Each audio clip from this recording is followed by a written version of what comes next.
जय हिंद दोस्तों, एक बार फिर स्वागत है आप सबका हमारे चैनल SR एजुकेशन पर। हम लोग पढ़ रहे हैं भारत की प्रमुख झीलों को। भारत की प्रमुख झीलों में हम लोग पढ़ लिए हैं जम्मू कश्मीर की झीलें। जम्मू कश्मीर में जितनी भी इम्पोर्टेंट झीलें थी, हम लोगों ने जम्मू कश्मीर की सभी इम्पोर्टेंट झीलों को पढ़ लिया है। और आज की क्लास में हम लोग पढ़ेंगे उत्तराखंड की प्रमुख झीलों को। उत्तराखंड की प्रमुख झीलों को उसके बाद हम लोग एक एक करके सभी राज्यों की झीलों को पढ़ेंगे। तो देख लेते हैं उत्तराखंड की प्रमुख झीलों को। तो उत्तराखंड की प्रमुख झीलों की बात करें तो उत्तराखंड की प्रमुख झीलों को दो तरह से पढ़ा जाता है। एक तो गढ़वाल की झीलें और ये कुमायूं की झीलें। तो हम लोग एक एक करके पढ़ेंगे। पहले कुमायूं क्षेत्र की, देखिए पहले कुमायूं क्षेत्र की झीलों को पढ़ लेंगे। उसके बाद हम लोग पढ़ेंगे गढ़वाल क्षेत्र की झीलें। तो कुमायूं क्षेत्र में जैसे हमें पढ़ना है नैनीताल, भीमताल, नौकुचिया ताल, सात ताल, खुरपा ताल, सूखा ताल, मतवा ताल, ये सब कहाँ है? ये सब ये कुमायूं क्षेत्र की झीलें हैं। और गढ़वाल की बात करें तो गढ़वाल में आपकी पड़ जाएगी, गढ़वाल ताल की झीलें हैं सहस्त्र ताल, यम ताल, महसर ताल, बासुकी ताल, मसूर ताल। ये सब काफ़ी तालें हैं। यह ताल को ही झील कहा जाता है। यहाँ उत्तराखंड में झील को ही ताल कहा जाता है। तो काफ़ी तालें हैं जो हमको पढ़ना है। तो शुरुआत करते हैं कुमायूं से, कुमायूं क्षेत्र की झीलों से। तो कुमायूं क्षेत्र में सबसे पहले आपका पड़ेगा नैनीताल। देखिए मैप में भी है नैनीताल। ये यहाँ नैनीताल नाकोताल है वो तो। नैनीताल ये नीचे है, देखिए रूपकुंड के नीचे नैनीताल है। तो नैनीताल की बात करें तो ये इसका नाम, सबसे पहले तो नैनीताल का नाम, यहाँ एक मंदिर है नैना देवी का मंदिर। नैनीताल का नाम नैना देवी की मंदिर के नाम पर पड़ा है। और इस झील का निर्माण पृथ्वी के खिसकने से हुआ है। पृथ्वी के खिसकने से इस झील का निर्माण हुआ है और नैना देवी के नाम पर ये इसका नाम नैनीताल पड़ा है। इसकी लंबाई की बात करें तो लंबाई इसकी 1430 मीटर है। चौड़ाई की बात करें तो 465 मीटर चौड़ा है ये। गहराई की बात करें तो 16 से 26 मीटर गहरा है। ये नैनीताल 1430 मीटर लंबा, 1430 मीटर लंबा है और 465 मीटर चौड़ा है। 16 से 20 मीटर गहरा है। और इस झील को स्कंद पुराण में इस झील को ऋषि सरोवर कहा गया है। इसी का नाम ऋषि सरोवर भी है। इसी झील को ऋषि सरोवर के नाम से भी जाना जाता है। स्कंद पुराण में इसको ऋषि सरोवर कहा गया है। और इसकी ऊंचाई की बात करें तो समुद्र तल से ये 1937 मीटर ऊंचा है। समुद्र तल से कितना ऊंचा है? तो 1937 मीटर ऊंचा है। और झील के चारों ओर ऊंचे ऊंचे 7 पहाड़ हैं। 7 पहाड़ हैं। झील के चारों तरफ ऊंचे ऊंचे 7 पहाड़ हैं, जिसमें सबसे ऊंचा पहाड़ चाइना पीक या नैना पीक है। यहीं पर नैना देवी का मंदिर है। इसको चाइना पीक या फिर नैना पीक कहते हैं। सबसे ऊंची चोटी चाइना पीक या नैना पीक है। इसके उत्तरी भाग को मल्ली ताल तथा दक्षिणी भाग को तल्ली ताल कहते हैं। इस झील को, इसके उत्तरी भाग को क्या कहेंगे? तो मल्ली ताल, और दक्षिणी भाग को तल्ली ताल कहा जाता है। इस झील के उत्तरी भाग को मल्ली ताल, दक्षिणी भाग को तल्ली ताल के नाम से भी जाना जाता है। नैनीताल की खोज की बात करें तो नैनीताल की खोज 1841 में CP बैरन ने की थी। 1841 में CP बैरन ने की थी। नैनीताल की खोज CP बैरन 1841 में किए थे। झीलों की अधिकता के कारण नैनीताल को झीलों की नगरी या सरोवर नगरी कहा जाता है। नैनीताल को झीलों की नगरी या सरोवर नगरी कहा जाता है। किस लिए? तो यहाँ झीलों की अधिकता के कारण। ये तो आपका हो गया नैनीताल, ये नैनीताल हो गया। अब आगे देख लेते हैं सात ताल। देखिए नैनीताल के बाद हम देख लेते हैं सात ताल। तो सात ताल की बात करें तो ये 3000 मीटर लंबा है। इसकी लंबाई की बात करें 3000 मीटर लंबा है। और इसकी चौड़ाई की बात करें तो 200 मीटर चौड़ा है। गहराई की बात करें तो 19 मीटर गहरा है। और ये कहाँ की झीलें हैं सब? तो कुमायूं क्षेत्र की झीलें हैं। तो ये कुमायूं क्षेत्र की सबसे सुंदर झील है। सात ताल कुमायूं क्षेत्र की सबसे सुंदर झील है। और यहाँ पर पहले 7 झीलें थीं। देखिए 7 ताल के नाम से ही पता चल रहा है कि यहाँ पर पहले 7 झीलें थीं। लेकिन वर्तमान में कई झीलें सूख चुकी हैं। काफ़ी मतलब 7 झीलों में से कई झीलें सूख चुकी हैं। इनमें से नल दमयंती झील था,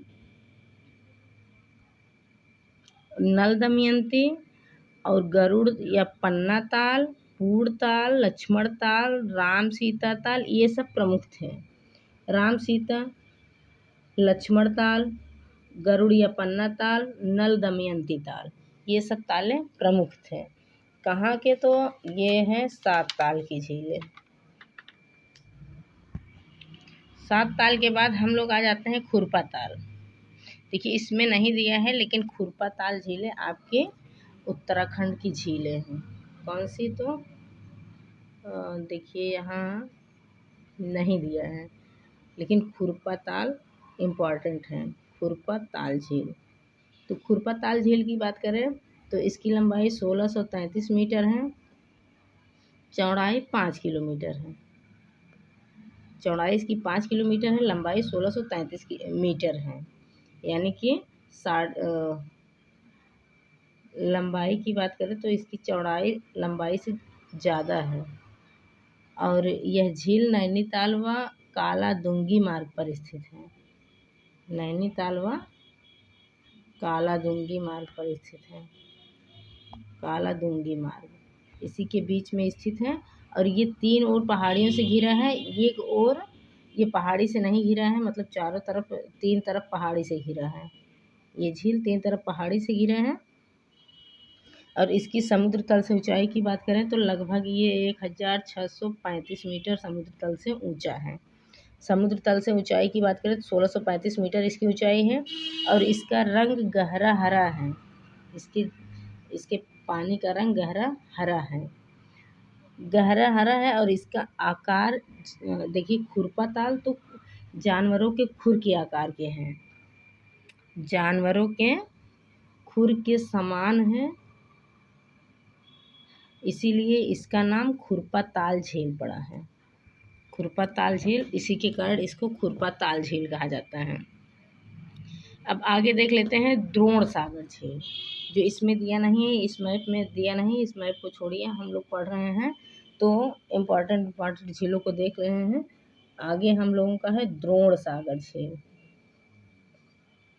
खुरपा ताल के बाद द्रोण सागर पढ़ लेते हैं। तो द्रोण सागर की बात करें तो ये उधम सिंह नगर है। वहीं पर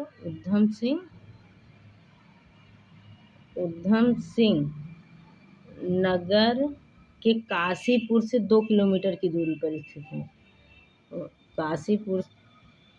काशीपुर से 2 किलोमीटर की दूरी पर स्थित है। और इस ताल को ही झील कहा जाता है। तो ताल या झील के पास ही द्रोणाचार्य गुरु जो थे वो अपने शिष्यों को धनुर्विद्या की शिक्षा दिए थे।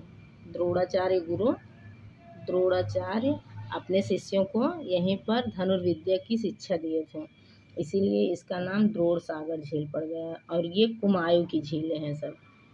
अभी हम लोग गढ़वाल की नहीं, अभी कुमायूं की झीलें देख रहे हैं। सब की सब कुमायूं की झीलें हैं। आगे है हमारा गिरी ताल। है।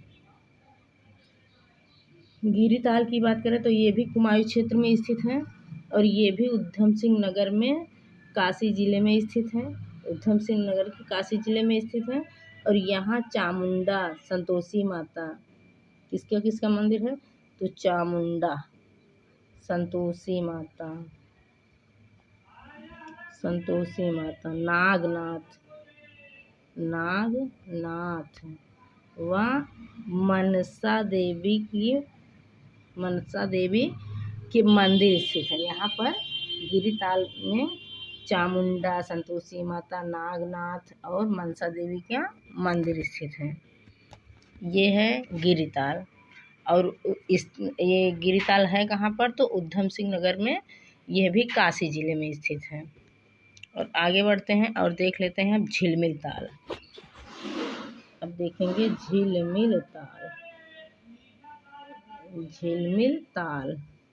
झिलमिल ताल की बात करें तो ये चंपावत के टनकपुर से लगभग 5 किलोमीटर की दूरी पर स्थित है। ये चंपावत के टनकपुर से लगभग 5 किलोमीटर की दूरी पर स्थित है। और इस ताल की परिधि की बात करें तो लगभग 2 किलोमीटर है। इसकी परिधि लगभग 2 किलोमीटर है। और इसके आकार की बात करें तो ये गोलाकार, और इसका आकार कैसा है, तो इसका आकार गोलाकार है। और इसके जल के रंग की बात करें तो इसका जल नीला नीले रंग का है। आगे देखते हैं। अब आ गया आपका श्याम ताल। इसी क्रम में अगला है श्याम ताल की बात करें तो ये भी चंपावत जिले में स्थित है। और इस ताल की परिधि की बात करें तो इस ताल की भी परिधि 2 किलोमीटर है। और इसका रंग गहरा श्यामल है। अब श्याम ताल है तो इसका रंग गहरा श्यामल है, यानी श्याम रंग का है। और इसके किनारे पर स्वामी विवेकानंद आश्रम स्थित है। इसके किनारे पर क्या है, तो स्वामी विवेकानंद आश्रम स्थित है। और यहाँ का झूला मेला बहुत प्रसिद्ध है। यहीं पर एक मेला लगता है जिसका नाम है झूला।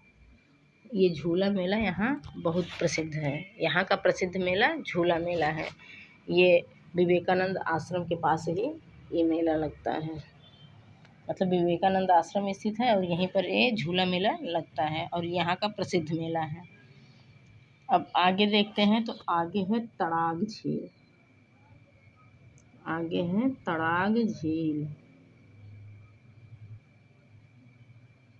आगे कौन सा झील है, तो आगे है तड़ाग झील। तड़ाग झील की बात करें तो ये अल्मोड़ा जनपद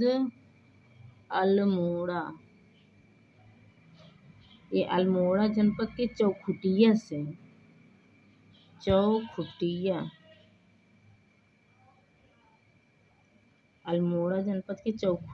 से लगभग 10 किलोमीटर की दूरी पर स्थित है। अल्मोड़ा के चौखुटिया से 10 किलोमीटर की दूरी पर स्थित है। और यह ताल 1 किलोमीटर लंबा है और आधा किलोमीटर चौड़ा है। मतलब 1000 मीटर लंबा है। इसकी लंबाई की बात करें तो 1000 मीटर है। चौड़ाई की बात करें तो 500 मीटर है। और इस ताल के निचले भाग में पानी की निकासी के लिए, ये तड़ाग झील में पानी की निकासी के लिए यहाँ पर 5 सुरंगें बनाई गई हैं जिससे पानी की निकासी होती है, जिसमें से 3 बंद हैं। अब 2 चल रही हैं और 3 सुरंगें बंद कर दी गई हैं। ये तो था आपका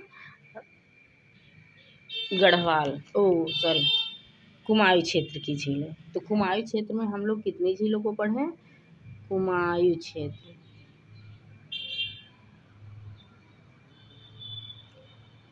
क्षेत्र में हम लोगों ने कितने झील पढ़े? तो पहला तो हम लोग पढ़े नैनीताल। पढ़े। दूसरा पढ़े 7 ताल। और तीसरा हम लोग पढ़े खुरपा ताल। चौथा हम लोग पढ़े द्रोण सागर, और हम लोग पांचवा पढ़े गिरी ताल। छठा हम लोगों ने देखा झिलमिल ताल, और सातवां हम लोगों ने देखा श्याम ताल,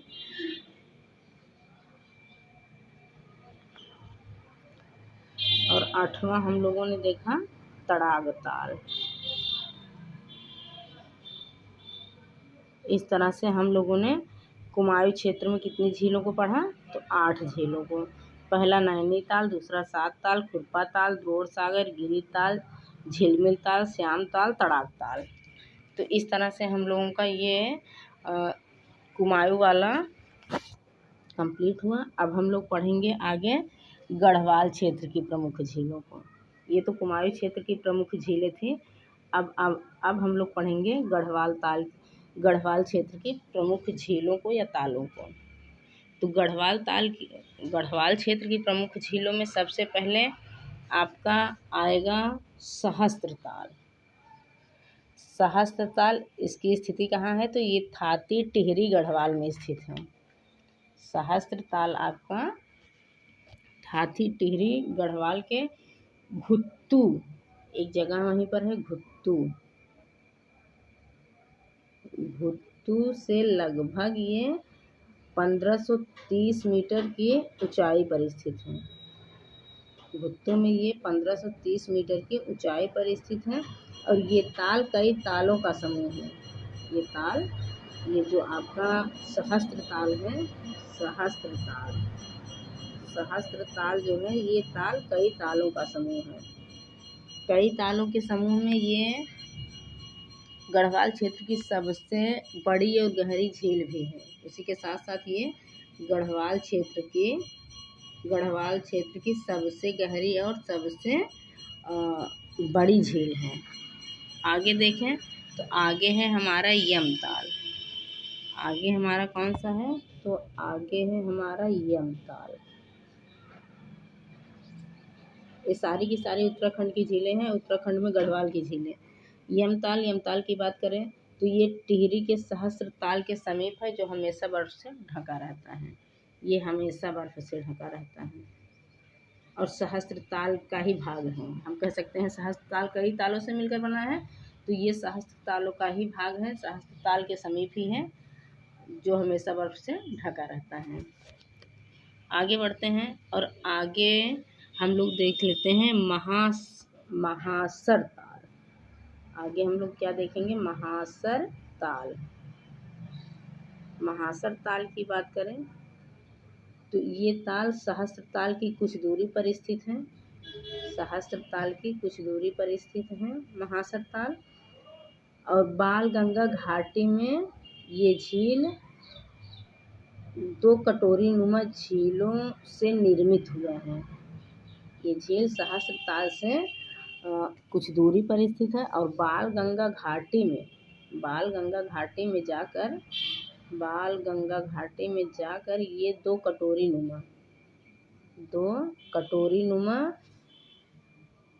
कटोरी नुमा झीलों या फिर तालों से निर्मित हुआ है। यह दोनों ताल जो 2 कटोरी नुमा ताल हैं, तो इन दोनों कटोरी नुमा तालों को ये भाई और बहन के नाम से जाना जाता है। भाई बहन के नाम से ये इन दोनों तालों को जाना जाता है। और इस ताल के चारों ओर घास का मैदान है। घास को यहाँ क्या कहते हैं उत्तराखंड में, तो बुग्याल या प्यार कहते हैं। तो यहाँ ये इस जो महासर ताल है, इसके चारों तरफ घास का मैदान है, यानी बुग्याल या प्यार का मैदान है। आगे बढ़ते हैं और आगे देखते हैं बासुकी झील या बासुकी ताल। आगे क्या है, तो बासुकी ताल या बासुकी झील। ये टिहरी गढ़वाल के उत्तर पूर्व केदारनाथ, ये कहाँ स्थित है, तो टिहरी ये टिहरी गढ़वाल, ये गढ़वाल में स्थित है। तो टिहरी गढ़वाल के उत्तर पूर्व में केदारनाथ है। उत्तर पूर्व में केदारनाथ के पश्चिम में, केदारनाथ के पश्चिम में लाल पानी वाला है अनूठा झील है। इसका पानी कैसा है? तो इसका पानी लाल है, लाल रंग के का ये अनूठा झील है। और ये 4150 मीटर की ऊंचाई पर स्थित है। इसकी ऊंचाई की बात करें तो इसकी ऊंचाई 4150 मीटर है। ये 4150 मीटर की ऊंचाई पर स्थित है। और यह ताल नीले रंग के कमल के लिए प्रसिद्ध है। यहाँ नीले रंग का कमल खिलता है, तो नीले रंग के कमल के लिए ये ताल प्रसिद्ध है। अब आगे बढ़ते हैं और देख लेते हैं मंसूर ताल। आगे आपका है मंसूर ताल।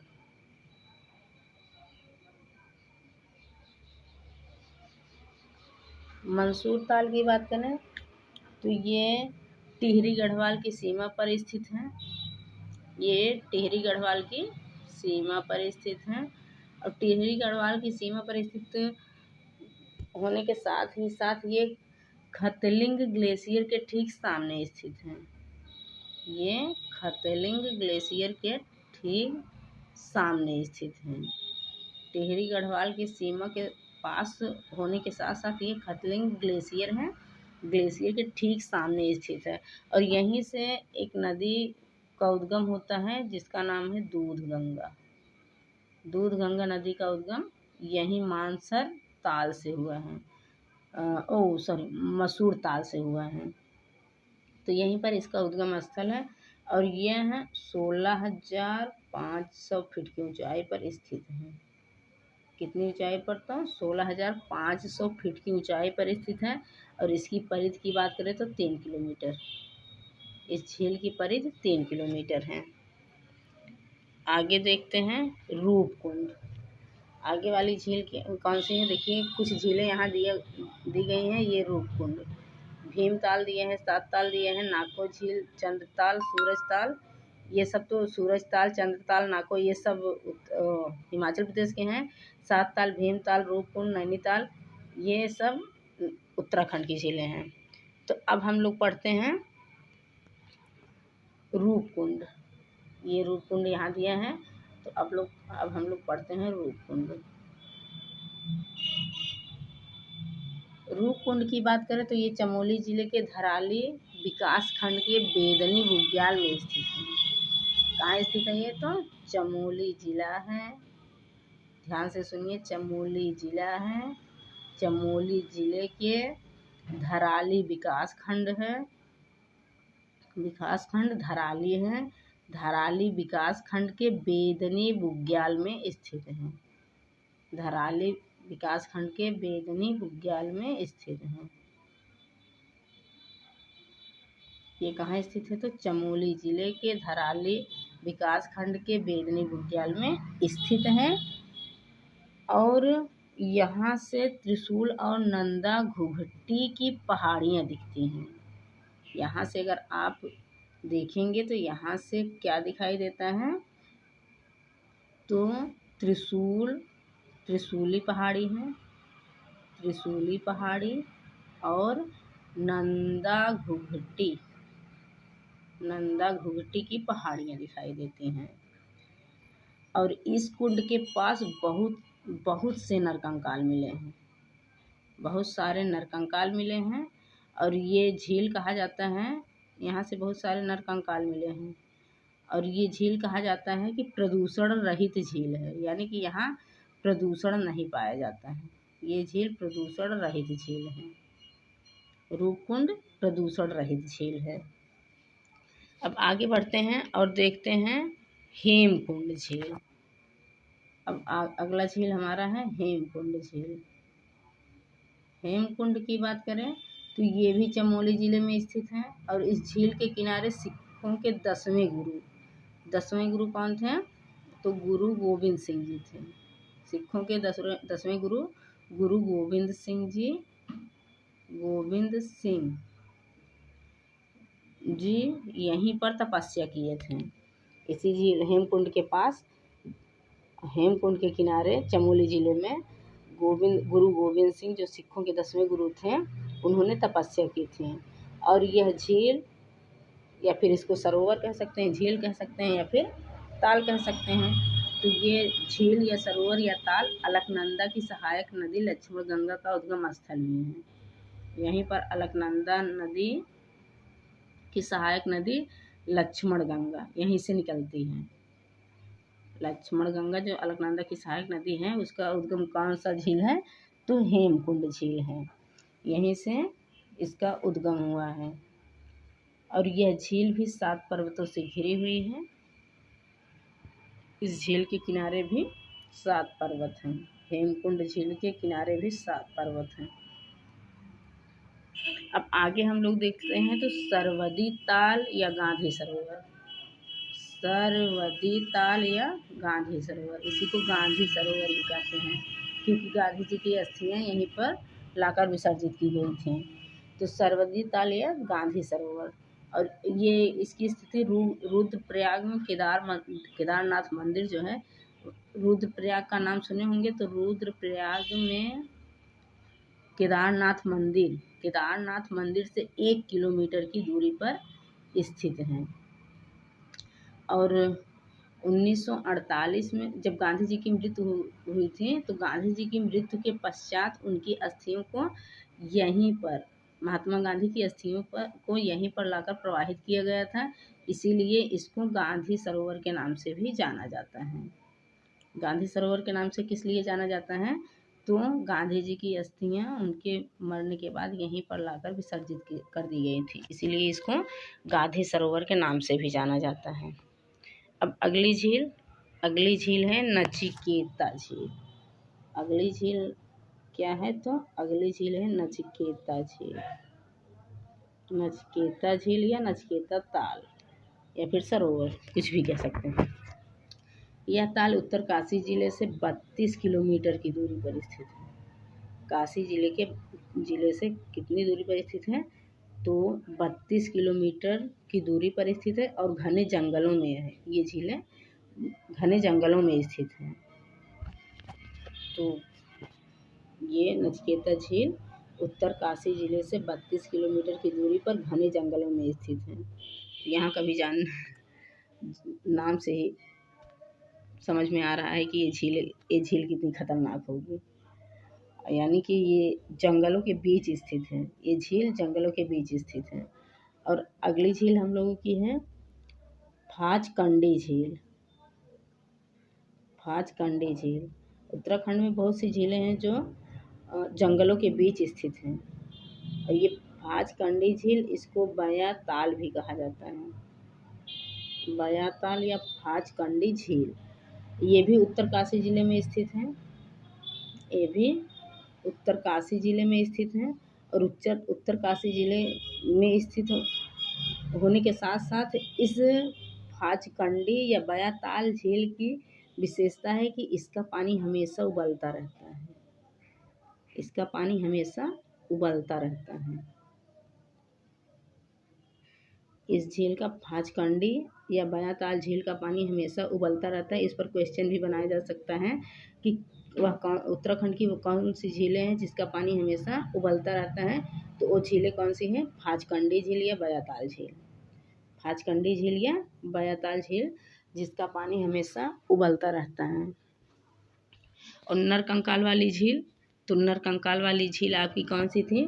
तो जहाँ सबसे ज़्यादा नरकंकाल पाया गया था, तो नरकंकाल वाली झील आपकी थी रूपकुंड। रूपकुंड में बहुत सारे नरकंकाल पाए गए थे। तो ये तो था आपका गढ़वाल। जिस तरह से हम लोगों ने कुमाऊं को देखा, उसी तरह से एक बार गढ़वाल को भी देख लेते हैं। गढ़वाल की प्रमुख झीलों में हम लोगों ने किस किस को पढ़ा? तो गढ़वाल की प्रमुख झील हम लोग कितनी झीलों को पढ़ें? गढ़वाल की प्रमुख झीलों में कितनी झीलों को पढ़ें? तो सबसे पहले हम लोगों ने पढ़ा सहस्त्रताल। दूसरे नंबर पे हम लोगों ने पढ़ा यमताल।